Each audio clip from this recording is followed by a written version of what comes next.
A Polícia Federal prendeu 3 pessoas na cidade de Ipatinga, Minas Gerais, acusadas de participar dos atos violentos do 8 de janeiro em Brasília. Repórter Felipe Machado. Laudenir Vieira Rodrigues foi encaminhado na manhã desta terça-feira para a delegacia da Polícia Federal de Ipatinga. Ele foi preso na 6ª fase da Operação Lesa Pátria, que tem o objetivo de identificar pessoas que participaram, financiaram, omitiram ou fomentaram os atos de vandalismo ocorridos no dia 8 de janeiro em Brasília. Além da prisão preventiva, foi cumprido um mandado de busca e apreensão na casa dele. Laudenir é ex-servidor público e divulgou nas redes sociais vídeos e fotos durante os atos que resultaram na depredação do Palácio do Planalto, do Congresso Nacional e também do Supremo Tribunal Federal. Em Minas Gerais, outros 2 mandados de prisão preventiva foram cumpridos hoje.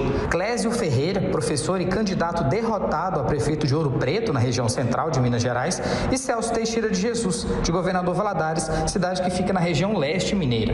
Os fatos investigados constituem, em tese, os crimes de abolição violenta do Estado Democrático de Direito, golpe de Estado, dano qualificado, associação criminosa, incitação ao crime, destruição ou inutilização de bens especialmente protegidos. Bom, e girando os nossos comentaristas para falar sobre essas investigações ainda, começando por você, Fábio Pipero, lembrando que Anderson Torres ainda está preso e surgiu a informação, o TSE vai manter a minuta encontrada na casa dele para investigações em relação a Jair Bolsonaro. Sim, exatamente, né? Esse é um outro processo que corre no TSE, não tem nada a ver com o 8 de janeiro, é um processo que inclusive foi aberto a partir daquele encontro com os diplomatas de vários países, ocorrido em julho do ano passado, quando, aliás, o presidente naquele momento fez duras críticas ao processo eleitoral brasileiro e, naquele momento, o TSE considerou que aquilo foi, no mínimo, bastante ofensivo e, claro, sem as devidas comprovações.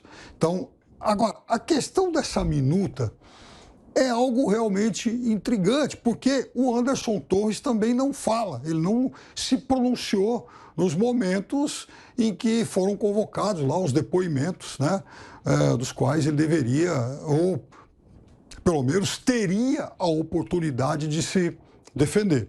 Então, continuam pairando dúvidas sobre a origem desses papéis. E vejam, o presidente do PL, Valdemar da Costa Neto, né, coisa de 3 semanas atrás, numa célebre entrevista ao jornal o Globo, também falou sobre isso. É que depois, quando foi depois, ele disse, falei demais, era bravata, era modo de dizer e tal, e acabou, de certa forma, recuando. Mas naquela entrevista ele falou, olha, esse tipo de papel chegava para todo mundo, todos nós recebíamos isso. A questão é saber o seguinte, quem é que manda isso? Qual era a intenção e quem foi a inspiração para esse tipo de minuta? Bom, Mota, sobre a Operação Lesa Pátria, que agora então prendeu mais 3 pessoas em Minas Gerais, a pergunta é, a polícia, a justiça estão conseguindo separar aqueles que foram manifestantes dos que foram vândalos, logo criminosos realmente? É uma excelente pergunta, Adriana. É difícil responder essa pergunta, né? A gente não tem elementos ainda.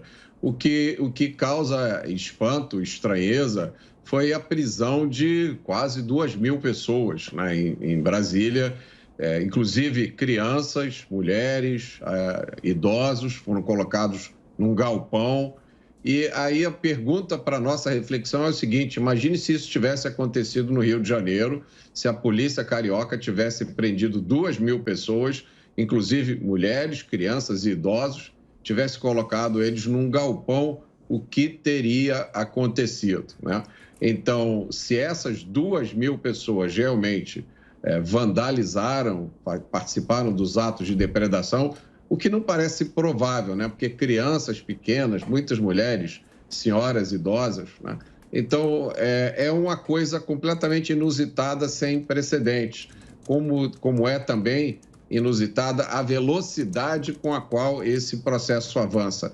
Tantos crimes são cometidos no Brasil, crimes violentos, crimes bárbaros, e demoram anos para a justiça resolver. Nós acabamos de ver aqui uma notícia sobre um integrante do PT que teve a sua pena reduzida e, no entanto, esses manifestantes, né, mais quase 2.000 pessoas, estão aí passando por esse processo. Então, é preciso a gente ter a mesma lei valendo para todo mundo. Vale a pena lembrar também que Brasília já viu outros episódios como esses no passado, de pessoas quebrando coisas, depredando, incendiando prédios públicos, manifestações de esquerda, e eu não me recordo de ter ocorrido um processo contra essas pessoas, inclusive exigindo indenização, se eu não me engano, no valor de 20 milhões. Então, essa sua pergunta é muito importante, porque é preciso separar as pessoas que foram envolvidas nos atos de vandalismo, que quebraram, que depredaram. Essas pessoas, não há dúvida nenhuma, precisam responder de acordo com a lei.